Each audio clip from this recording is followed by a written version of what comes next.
Le 31 janvier 2020, après des mois d'intenses négociations et de multiples reports, le Royaume-Uni devrait finalement quitter l'Union européenne. Ainsi, plus de 3 ans et demi après le référendum du 23 juin 2016, au cours duquel il fut approuvé par 51,9% des électeurs britanniques, le Brexit va avoir lieu. Pour rappel, l'Union européenne, l'UE, est une union politique et économique de 28 pays, bientôt 27, du continent européen. Créée par le traité de Maastricht signé en 1992 et entré en vigueur l'année suivante, l'UE est le successeur de la Communauté économique européenne, la CE, qui était, comme son nom l'indique, une association économique créée par le traité de Rome de 1957. Si ce sera la première fois qu'un État membre de l'UE quitte cette dernière, il est déjà arrivé que des morceaux de territoire d'États membres aient pris le chemin de la sortie, que ce soit volontairement ou non. Dans cette vidéo, nous allons nous pencher sur le cas de 3 territoires qui faisaient autrefois partie de l'Union européenne ou de son prédécesseur, la Communauté économique européenne, mais qui n'en font plus partie aujourd'hui. Il s'agit de l'Algérie, du Groenland et de l'île de Saint-Barthélemy. Voici donc l'histoire de l'Alxit, du Groexit et du Barxit.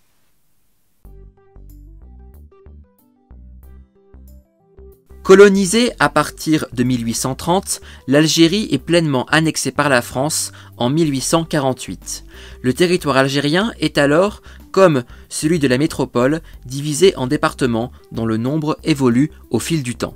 3 au moment de leur création en 1848, 13 au moment de l'indépendance de l'Algérie en 1962. Lors de la création de la Communauté européenne du charbon et de l'acier en 1951, puis de la Communauté économique européenne en 1957, dont la France est à chaque fois un des 6 membres fondateurs, l'Algérie française fut pleinement intégrée dans ces organisations. Elle bénéficiait alors du statut de région ultra-périphérique, terme qui désigne encore aujourd'hui les territoires géographiquement en dehors du continent européen appartenant à des États membres de l'UE et faisant partie de cette dernière. Mais depuis 1954, l'Algérie est secouée par une guerre d'indépendance, indépendance qui sera finalement acquise le 5 juillet 1962 suite à la signature des accords d'Évian le 18 mars de la même année. Déjà à l'époque, il était prévu qu'un morceau du territoire d'un État membre devenant indépendant sortirait automatiquement de la CEE. L'Algérie étant en plus située en Afrique, elle n'avait pas de raison particulière de revenir dans la CEE. Mais au fil des décennies, Bruxelles a intensifié ses relations avec Alger, comme en témoigne la signature d'un premier accord de coopération en 1976, ainsi que de 4 protocoles de coopération économique et financière entre 1976 et 1995. Du fait de leur proximité géographique, partageant ensemble la mer Méditerranée, l'UE et l'Algérie ont lancé une politique de voisinage en 2004 et ont participé, avec la quasi-totalité des pays autour du bassin méditerranéen, au lancement du partenariat euro-méditerranéen, Euromed, en 1995, puis à la création de l'Union pour la Méditerranée en 2008. En 2018, l'Algérie était le 22e partenaire commercial de l'Union européenne, avec des échanges qui s'élevaient à près de 40 milliards d'euros.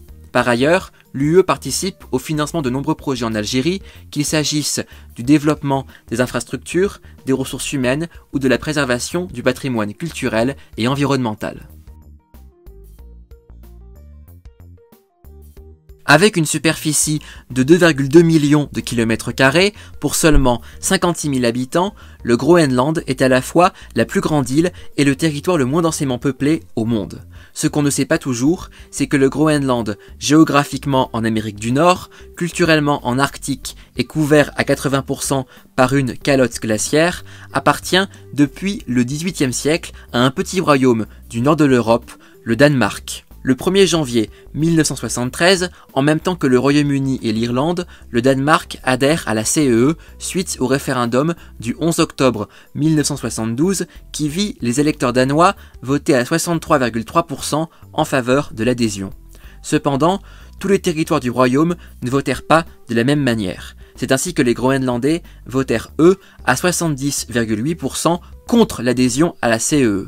Depuis 1953, le Groenland disposait du statut de province au sein du royaume du Danemark. Comme la majorité de la population danoise dans son ensemble s'est exprimée en faveur de l'adhésion à la CEE, les Groenlandais durent accepter, contre leur volonté, l'adhésion de leur territoire à la CEE. Comme on pouvait l'imaginer, cette adhésion à une organisation dont ils ne voulaient pas va pousser les Groenlandais à demander plus d'autonomie vis-à-vis du Danemark. Ce sera chose faite en 1979, après que la population du territoire ait approuvé par référendum à 70,1% le projet d'autonomie du Groenland présenté l'année précédente par le Parlement danois. C'est à partir de cette date que le Groenland a disposé de son propre Parlement et a pu ainsi légiférer lui-même dans le domaine de la politique intérieure, le Danemark conservant le contrôle de la monnaie, de la défense et des affaires étrangères. Grâce à ce statut, le Groenland a pu exiger du Danemark et de la CEE d'organiser un nouveau référendum sur son appartenance à l'Europe communautaire. C'est ainsi que le 23 février 1982, les électeurs groenlandais s'exprimèrent à 53% en faveur du retrait de leur territoire de la CEE. Toutefois, la sortie du Groenland ne sera effective qu'en 1985, après donc 3 ans de négociations. La principale raison de cette méfiance des Groenlandais vis-à-vis de l'Europe et qui contribua grandement au résultat du référendum de 1982 concerne la pêche, un secteur vital pour l'économie groenlandaise. Avec l'adhésion du Danemark à la CEE, ses eaux territoriales et sa zone économique exclusive furent ouvertes aux pêcheurs de l'ensemble des États membres et cette règle inclut évidemment le Groenland.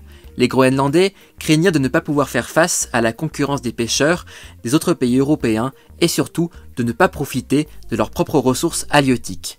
C'est en grande partie à cause de leurs inquiétudes liées à la pêche qu'ils firent donc le choix de tourner le dos à l'Europe. Depuis sa sortie de la CEE, le Groenland a acquis un nouveau statut, celui de pays et territoire d'outre-mer, PTOM en abrégé.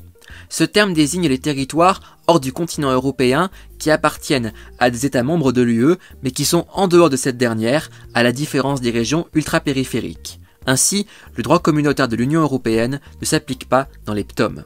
Toutefois, le Groenland continue d'entretenir des relations étroites avec Bruxelles, auxquelles le territoire reste lié par de nombreux accords. C'est ainsi que les Groenlandais disposent toujours de la citoyenneté européenne et appliquent toujours certaines dispositions du marché intérieur européen. Par ailleurs, l'UE et le Groenland sont toujours liés par un accord de libre-échange et Bruxelles continue d'investir dans des secteurs clés au Groenland comme l'éducation. À l'avenir, avec une région arctique qui suscite l'appétit croissant des grandes puissances, le Groenland va devenir un territoire stratégique que l'Europe ne pourra pas ignorer. Situé au nord des Petites Antilles, entre mer des Caraïbes et océan Atlantique, Saint-Barthélemy, surnommé familièrement Saint-Barth, est une île volcanique minuscule d'une superficie de 24 km² avec une population d'un peu moins de 9800 habitants.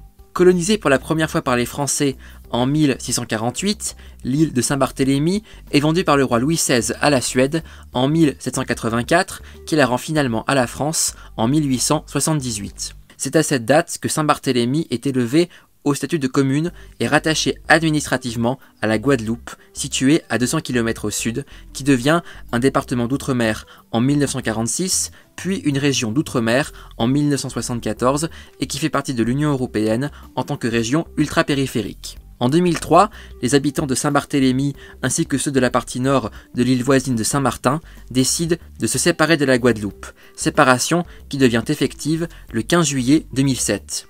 Saint-Barthélemy et Saint-Martin deviennent alors des collectivités d'outre-mer, comme.